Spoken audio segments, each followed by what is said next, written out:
코로나 신규 확진자가 이틀째 2,000명 밑으로 나오고 있습니다. 다만 위중증 환자가 늘고 있어서 방역 당국이 긴장하고 있는데요.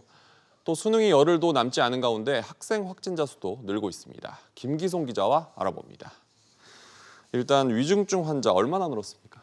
네, 오늘은 전날보다 16명 늘면서 425명을 기록했습니다. 네. 4차 대유행이 한창이었던 지난 8월 27일 이후 74일 만에 가장 많은 수입니다. 환자 추이를 보면 서서히 증가하다가 지난주 400명대를 기록했고 이후 줄어들지 않고 있는 모습입니다.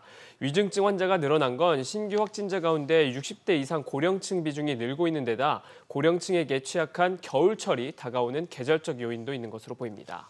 또 수능이 열흘도 남지 않았는데 학생 확진자 수도 늘고 있다고 하죠.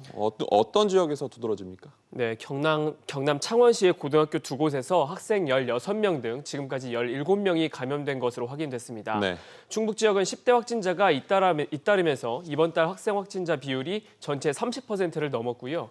앞서 대치동에 있는 한 고등학교에서는 학생들 간 집단 감염이 발생하기도 했습니다.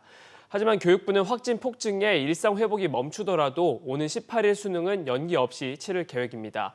이를 위해서 서울시 교육청은 120명의 확진자가 시험을 볼 수 있도록 시험장을 준비했습니다. 네. 또 자가격리자용 별도 시험장도 마련했는데 700여 명이 시험을 볼 수 있고요.